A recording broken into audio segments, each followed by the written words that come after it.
Hey, what's up, everybody? Let's Talk Jets Radio. Hope you guys are all doing well. Shout out to all the fans that have been calling in, doing this fan series, especially a shout out to Tyson Roush, who's been organizing, most of these interviews and everything. I just kind of, hop along for the ride. It's definitely been great to, just hear from so many different fans from not just across the country, but, Spain, Germany. We have some guests from the UK lined up. So it's really cool just hearing, how everybody became fans, some of their favorite moments growing up and stuff like that. So hopefully we're getting to better times sooner rather than later.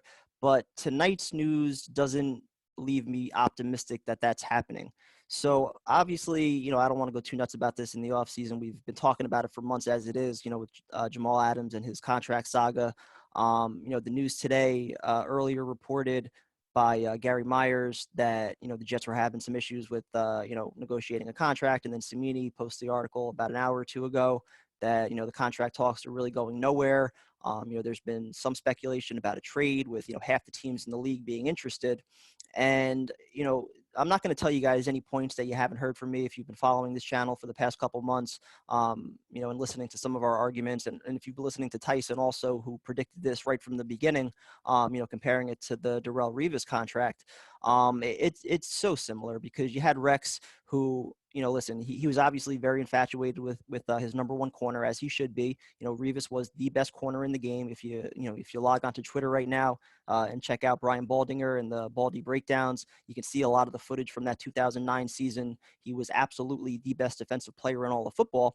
But the problem is that Rex, week after week after week in press conferences, praised him as such. And then when it came time to pay him, he wanted what Rex called him.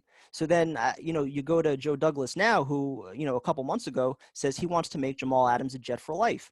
And nothing wrong with that until now it comes time to actually pay him what he is worth to be a Jet for life. And they don't seem willing to do it.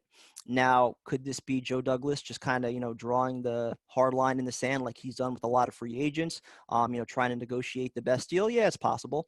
But at the same time, this isn't Jordan Jenkins that we're talking about. This isn't Marcus May or Brian Poole, a good to, above average starter. This is one of the better defensive players in all of football. There's a reason that half the teams around the league are interested in trading for him. Jamal Adams is a motherfucking game changer, period. He is not just a safety.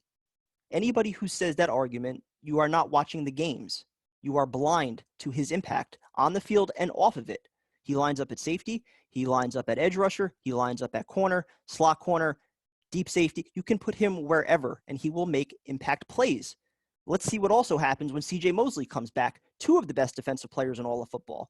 So the idea of a team that has drafted poorly over the past decade, trading away one of its best draft picks, a guy that has come in from day one and done everything that this organization has asked above and beyond, the message you're going to send to the fan base and the locker room is peace. That's the message you're going to send. Now, again, I don't want to overreact because these are negotiations, right?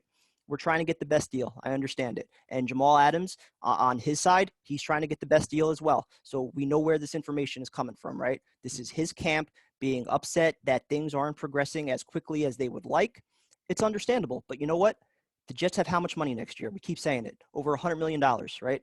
So who are they paying? Sam Darnold is going to get his contract eventually, and it doesn't even have to be next year. He'll be in the same boat as Jamal after year 3.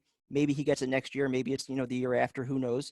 But other than that, I mean, where else is all this money going? Is Joe Douglas the kind of GM in the first year, from what we've seen, is he the kind of GM that's going to spend his money on free agents and just dole out cash? No, he's trying to find good value guys, right? So one of your homegrown players who is a beast, it's now time to pay him. Pay him. You said yourself, you want to make him a Jet for life. Well, now it's time to pony up.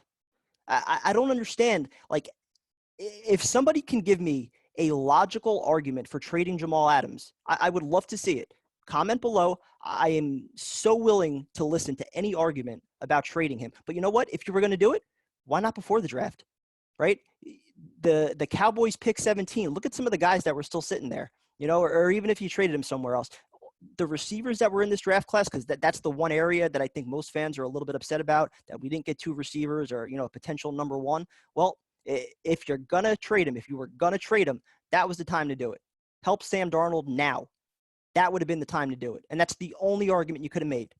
If you got blown away with the trade offer, 2 first-round picks plus an offensive lineman, something like that, I could have listened to that. I still wouldn't agree with it because, again, when you struggle to draft players and you finally draft one of his caliber, a tone setter, a culture changer in the locker room, a guy that's respected amongst everybody in football, that's the guy you're going to trade away now?